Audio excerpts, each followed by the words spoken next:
Complete ہو جائے نا, ورنہ یہ انجینئر کے اسٹوڈنٹ آدھا چلاتے ہیں, یہ بہت نالائق لوگ ہیں, پورا چلاتے نہیں ہیں یہ لوگ. ابھی ایک مرید نے پھر اس کے بدتمیزی کی ہے, پھر میرا آدھا کلپ چلایا ہے جس میں لوگوں سے کہہ رہا ہوں کہ شوہر یہاں پر اور بیوی امریکہ میں, 5-10 سال ہو گئے, بچہ پیدا ہوا تو حلالی ہوگا, ناجائز نہیں ہوگا, اور اگر ناجائز ہے تو شوہر کہے کہ میرا بچہ نہیں ہے, انجینئر کو یہ کہنے کی اجازت نہیں ہے کہ تیرا بچہ نہیں, اس کا بچہ نہیں ہے, کیونکہ انجینئر اگر یہ کہے گا تو پھر اس کا مطلب اس کی بیوی پہ آپ زنا کی تہمت لگا رہے ہو, اور زنا کی تہمت جب لگتی ہے تو 4 گواہ لانے پڑتے ہیں. ان تمام باتوں کا جواب انجینئر صاحب بھی پی گئے اور انجینئر کا اسٹوڈنٹ بھی پی گیا. ان کے پاس بس ایک ہی جواب ہے کہ آپ غیر مسلموں میں اسلام کا مذاق اڑا رہے ہو.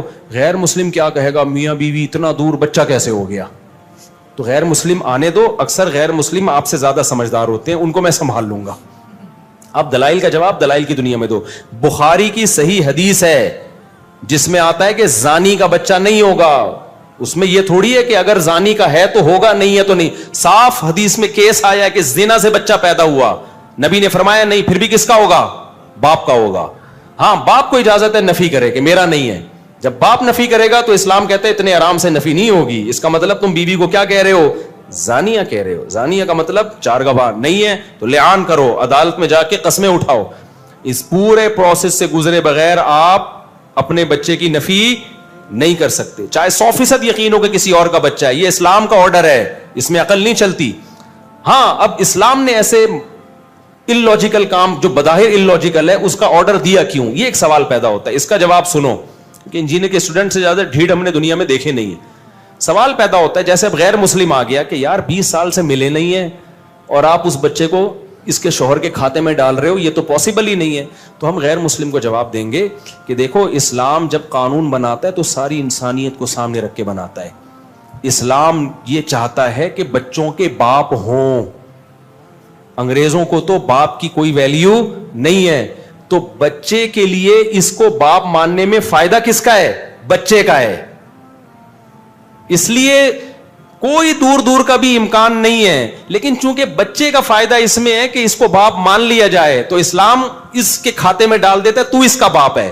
ہاں, اب اس پہ ظلم تھا کہ ایک دوسرے کا بچہ آپ نے اس کے کھاتے میں ڈال دیا تو اسلام کہتا ہے تو بول دے میرا نہیں ہے. ہم زبردستی تھوڑی کر رہے ہیں کام.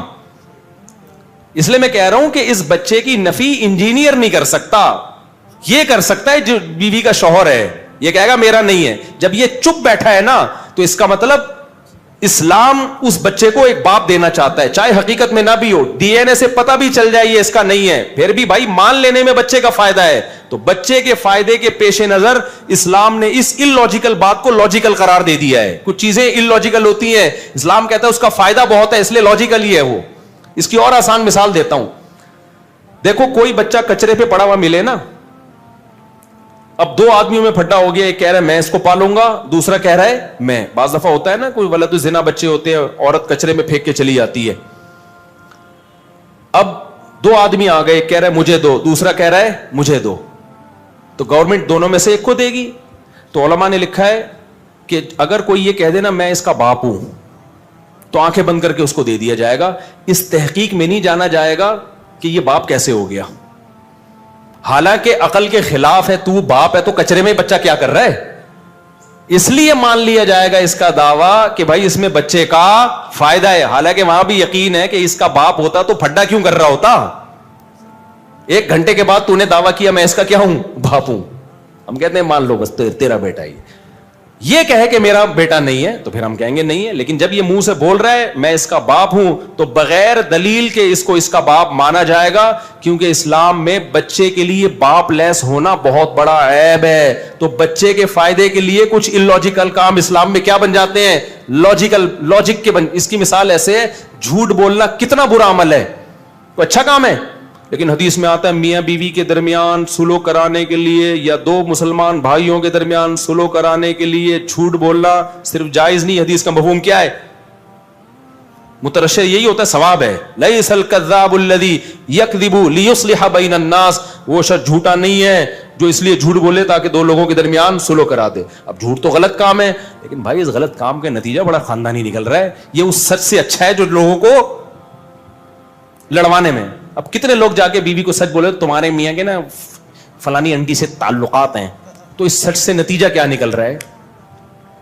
میاں بیوی کو لڑوا رہے ہیں, ابے تو تعلقات ہیں تو چھپا لیتا, الگ سے جا کے میاں کو سمجھاتا انسان کا بچہ بن جا ورنہ بھابھی کو شکایت لگاؤں گا تیری, جا کے ڈائریکٹ اس کو بتا رہا ہے جا کے, یا بیوی کا کچھ الٹا سیدھا مسئلہ ڈائریکٹ شوہر کو جا کے, بھائی پہلے اس کو سمجھاؤ. بعض سچ ایسے ہوتے ہیں جو معاشرے میں فساد کا ذریعہ بنتے ہیں, بعض جھوٹ ایسے ہوتے ہیں جو معاشرے میں, اگرچہ اس میں علماء کا اختلاف ہے, سری جھوٹ بولا جائے گا یا گھما پھرا کے جھوٹ بولا جائے گا, یہ ایک الگ مسئلہ ہے, لیکن گول بات ہی کی جائے گی, پراپر سچ نہیں بولا جائے گا ایسے موقع پہ.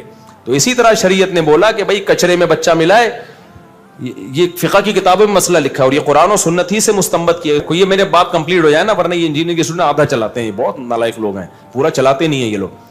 تو اب شریعت میں یہ ہے کہ بھائی ایک آدمی کہہ رہا ہے نا میرا بچہ تو اس کو دے دیا جائے گا, کہ وجہ اس کی کیا ہے, یار اس کا باپ مان لو.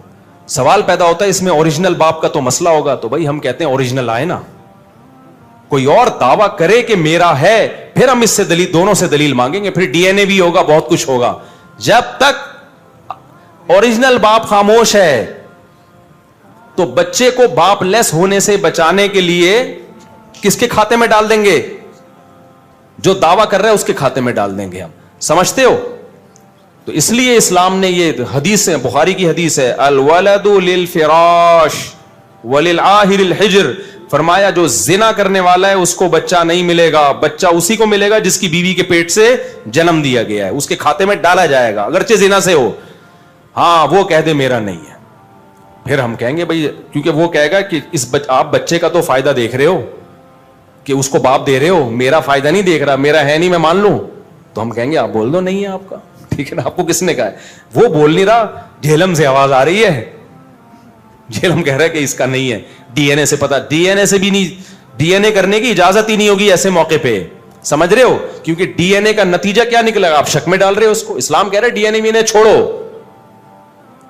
بس اس کو کس کے کھاتے میں ڈالو, باپ کے کھاتے میں. تو ولد الزنا ہونا ایک بہت بڑا عیب ہے بچے کے لیے, تو ولد الزنا ہونے کے طعنے سے بچانے کے لیے تو کوئی بھی دعویٰ کر دے گا تو ہم اس کے دعوے کو قبول کر لیں گے, تاکہ اس کو باپ کی نعمت ملے, چاہے زندہ باپ ہو, مرا ہوا باپ ہو, گمشدہ باپ ہو, ہے تو نا باپ. اور اگر ہم اس کے دعوے کو قبول نہیں کرتے تو اس کا مطلب صاف آپ اس کو ولد الزنا کہہ رہے ہو. تو ولد الزنا زانی باپ نہیں ہو سکتا, کسی قیمت پہ اسلام اس کو باپ نہیں مانتا, تو اس کا مطلب بچہ باپ لیس ہے, یعنی ولد الزنا ہے. تو ولد الزنا ہونا انگریز کے نزدیک عیب نہیں ہے, ہمارے نزدیک بہت بڑا عیب ہے. تو یہ ساری تقریریں انجینئر کے سمجھ میں بھی نہیں آئیں گی, اس کا جواب دینا تو دور کی بات ہے. تو اس لیے پڑا بڑا ہے نہیں, وہ پھینکتا رہتا بیٹھ کے. اور جب حدیث اس کے خلاف جا رہی ہے, یہ تو اتنی لمبی تقریر کرنے کی مجھے ضرورت ہی نہیں تھی, جب بخاری کی حدیث موجود ہے کہ زانی کو کچھ نہیں ملے گا, بچہ اس کا ہوگا جس کی بیوی نے جنم دیا. اتنی واضح حدیث آ گئی تو اب رہ کیا گیا. اور انگریز آئے گا نا, لوگ کہہ رہے ہیں غیر مسلم مذاق اڑائیں گے, جب میں یہ پوری توجیہ بیان کروں گا نا کہ اسلام بچے کی حفاظت کے لیے, بچے کو تاکہ باپ ملے, ولد الزنا نہ کہلائے, اس لیے اسلام نے ان لاجیکل کام کو بھی کیا قرار دے دیا, لاجیکل. تو انگریز یہ سن کے ایمان لے آئے گا, وہ کہے گا اسلام کو شاباش ہے بھائی, ٹھیک ہے نا, کہ بچوں کی کیسی حفاظت کرتا ہے. ہم نے کئی دفعہ یہ سنا ہے کہ عرش سے اور کعبے سے بھی وہ مٹی بہتر ہے جو نبی کے